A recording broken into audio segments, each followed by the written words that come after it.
Welcome back to another exciting episode of Auburn Online's Tiger Bytes. I'm here with Christina Ganis, and we're going to talk about a project that she did for Auburn's Art Museum in the first half of 2024, involving the art of Elizabeth M. Webb. Welcome back to the show, Christina. Thanks for being here. Thank you for having me. Awesome. What can you tell us about this project? So this was a special project, something a little different than what we've done in the past. This was the first time that Auburn Online had worked with the Jewel in this way. The Art Museum. The Art Museum. Yes, sorry. Jewel Collins. For those of us Museum that of don't Art. follow Yes. the lingo closely. Yes. The Art Museum. And they wanted, so they were bringing in an artist, Elizabeth M. Webb. And they were wanting another way to exhibit her artwork. And this was the first time where we had worked with them to showcase an exhibit online. We built it in Canvas Commons, which is accessible to anyone who has the Canvas platform and can just be imported into their course. So again, with that one, we wanted to have a lot of cross-curricular connections. With Elizabeth's work, there's a lot of connections with the land and agriculture and forestry. So we kind of played heavy on that aspect a lot because we were thinking, okay, if there's going to be a course that might, want to pull in the arts, it might be one of these because her work is so heavily focused on that. So I worked with the fabulous team at the Jewel Collins Smith, and we put together something really neat where we showcased the artist, we showcased her artwork, but then we also had a virtual exhibit. So if you could not come to the art museum to see it in person, you still had the access to see it online, and they could walk around the exhibit just like they were at the museum and click on the different pieces and learn more about it. So you could be in North Dakota or France or wherever. And absolutely. Yeah. Take the tour of the exhibit. You sure could. So you had told me privately that Elizabeth Webb her family has a long history in Lee County. So her story is interesting, and I have some notes here because I do not want to mess up her history in any way. But she is not from Lee County. She found out through, in her work and kind of tracing her ancestral roots back that she has white and black ancestral roots here in Lee County. And so she came back to Lee County and went to her ancestral land and took photos. And a lot of her work is based on like plat maps and different mapping techniques and photography. And a lot of her work, you will see her in it as well. So it will be her in in the land somewhere in a way, it's really interesting. And she will also showcase a few artifacts. It's mostly mapping and photography. How many people accessed this online over the course of... I don't have those figures yet. So the exhibit just wrapped this summer, and we haven't done a, hey, how did it go yet? I will probably schedule that with them sometime in the beginning of 2025 because I like to know those numbers. I know that they were hoping to, and potentially in the future, doing this same kind of thing, showing more exhibits online and showcasing artists online. They brought Elizabeth M. Webb to the art museum to do like a talk, and then they were able to say, hey, we also have this resource. So I feel like it was a neat little addition for that they haven't had, that it's like, hey, we've got the artist, here's the exhibit, but we also have an online resource. So I'm hoping in the future we can do more fun projects like this with them. So did you incorporate her talk into the online version? I just linked it. We didn't want it to be so much on her talk, but I did want them to be able to access it if they wanted to. So we just linked the page where they could go listen to it if they wanted and learn more about her on their page as well. Gotcha. And is this something art museums are doing widely, or was this sort of pioneering a new approach? For Auburn, definitely pioneering. I do believe that a lot of art museums are starting to do this. And I think really any visual and performing arts are looking more into, how can we bring arts education online? Not to take away from an in person experience, because there's not going to be anything that rivals that, but just another way to bring access. And I think, in 2020, when the pandemic happened and we all kind of had to pivot and figure out how are we going to, still be relevant whenever everyone has to stay at home. Right. And so we were really having to come up with ways to bring all of these experiences online. And again, not to take away from the in person, but I think it's important that we also have an aspect of those in-person experiences that people can see online and still to this day, because everyone has a different story. We don't know if people can have access to everything, if they can come see it, if they can, if people feel comfortable leaving their home. Some probably still don't. So I have seen a shift in having it as an extra to an in-person experience. I would think even for somebody who attended the exhibit, having access to an online version would be pretty rewarding Mhm. because you can go back and revisit items with a new Yeah. perspective. Absolutely. That's a really good point. I mean, there's been so many times when I have gone to see a show or gone to an art museum and I'm like, "Oh, what was the name of that piece?" Right.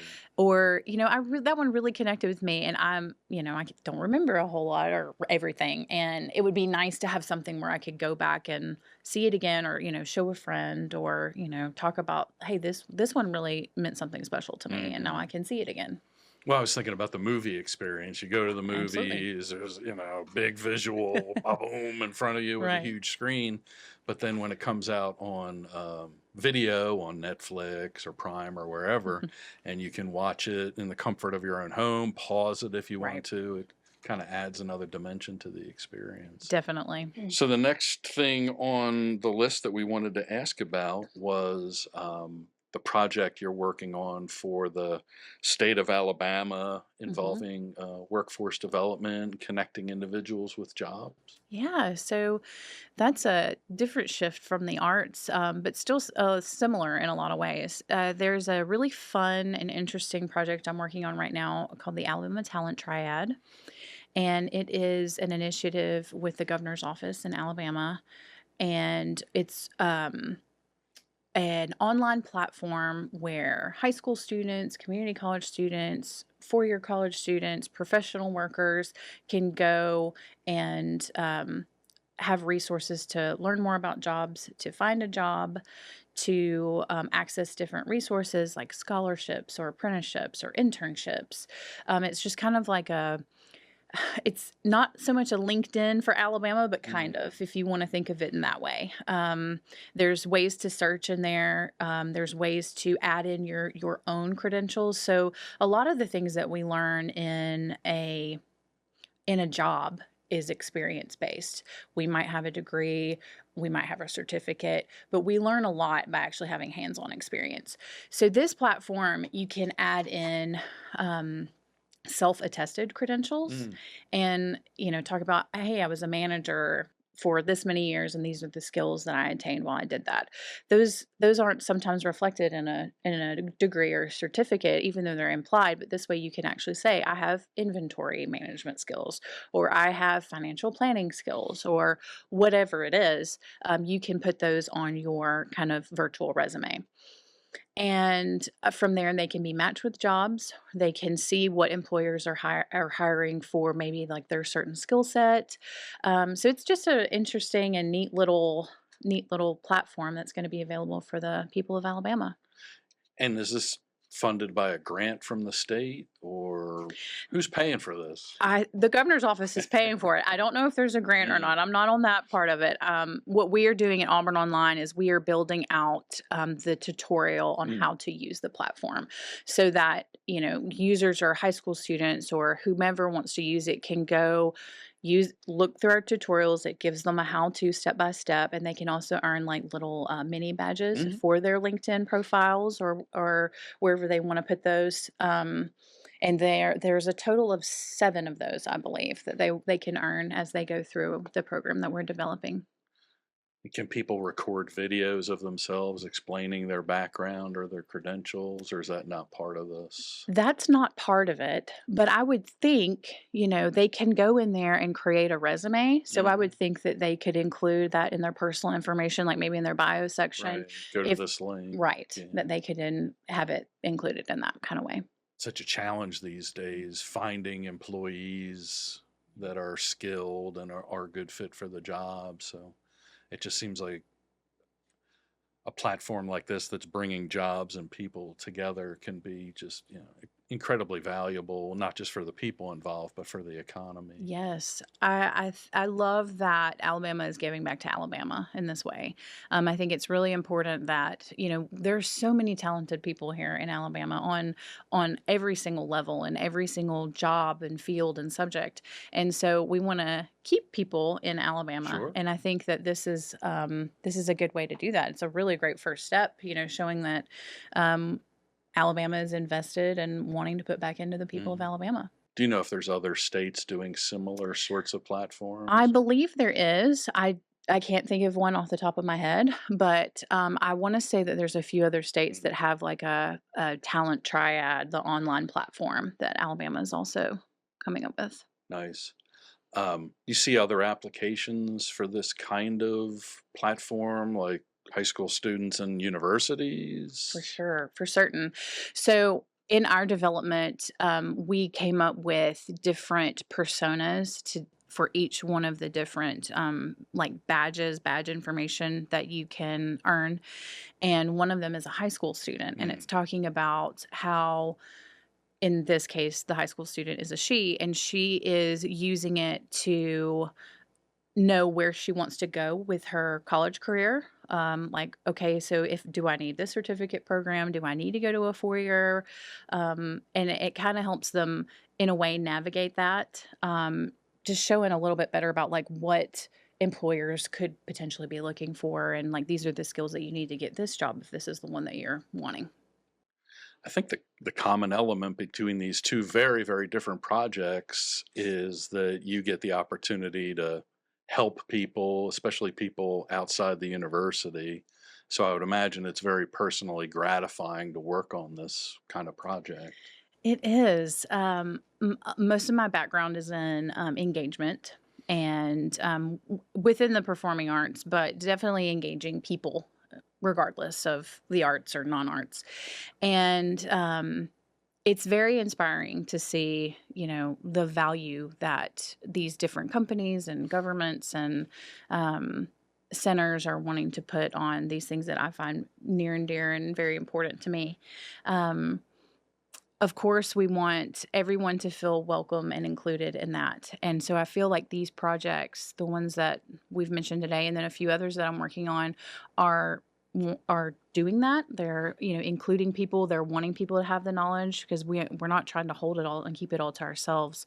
So definitely, and I know I keep saying this word, but just bringing that access to people of Alabama, to elementary students, to high school students, to whoever we can reach that needs these resources. Yeah, I think access is a really good word. I Yeah. mean, for folks like us, we sort of live in a world of high speed internet, and Mhm. people don't often think about, there's plenty of folks around that still don't have high speed Yeah, internet. They're or using, internet. yeah, Yeah, or internet, yeah. period. So these When kind of resources they can access at school or a local absolutely, library, just absolutely. extremely For helpful. sure. Or if they have, I know, homeschooling is kind of on the rise Mhm. here in these past few years since the pandemic, and giving them more, wherever they go. If they go to a certain home or if they're doing it in their own home, but it's another resource for them too. Um, it's a beautiful thing to give people the information that they need. Well, I mean, these are the kind of projects I think anybody associated with Auburn should be proud of. Mhm. It's not what immediately comes to mind when you think about a big university. You're Right. thinking about research projects and inventions and teaching classes, but some of the things we do in the outreach arena are just fabulous and improving lives. And so you ought to take Absolutely. a lot of pride in that, I think. Thank you. Thank you. I appreciate that. Yeah, I think the engaging that we're doing with people and the outreach that we're doing with people is, it's really important work. And I agree that a lot of times it doesn't get showcased, and that's okay. But That's we're what we're doing still here. that's right. That's what we're doing here with Tiger Bites. So we are, forging ahead and still doing what we do every day. Awesome. Well, keep making a difference, Yeah. and thank you for being here on Tiger Thank Bites. you for having me. Howdy, I'm Brandon Simmons, Manager of Instructional Technology at Auburn University. Today, I want to talk to you about two incredible resources available for us, Canvas Commons and Canvas Catalog. Canvas Commons is a learning object repository that enables educators to find, import, and share resources, essentially a digital library full of educational content. This platform is designed to make it easier for teachers like you to build and enhance your courses by leveraging the collective knowledge and creativity of the Canvas community. At Auburn, we have our own contributions to Canvas Commons. For example, Auburn Online has shared a variety of resources that can be accessed through this link. These resources include course materials, instructional guides, and other educational content that can be imported into your own Canvas course. Canvas Catalog is a customizable storefront for Auburn's public course and program offerings, enabling faculty to publish and manage their courses and programs online. It provides a seamless registration and enrollment experience for learners. With features like landing pages, payment integration, and certificates, Canvas Catalog makes it easy for institutions to offer a wide range of educational opportunities. At Auburn University, we have a robust presence on Canvas Catalog through Auburn Online, Outreach, and Extension, as well as others. Our platform hosts a variety of courses and programs that cater to different learning needs and interests for our learners in Alabama and abroad. Whether you're looking to enhance your professional skills, explore new subjects, or complete compliance training, Canvas Catalog has something for everyone. In conclusion, Canvas Commons and Canvas Catalog are invaluable tools for both educators and learners. They provide access to a vast library of resources, save time, and promote collaboration and sharing. I encourage all of you to explore these platforms and see how they can enhance your teaching and learning experiences. Thank you. Thank you for joining us for this episode of Tiger Bites. We hope you enjoyed the conversation and gained some valuable insights. Please like, subscribe, and share this podcast with your friends and colleagues. You can find us on all major platforms. Keep learning, keep growing, and we'll see you next time on Tiger Bites.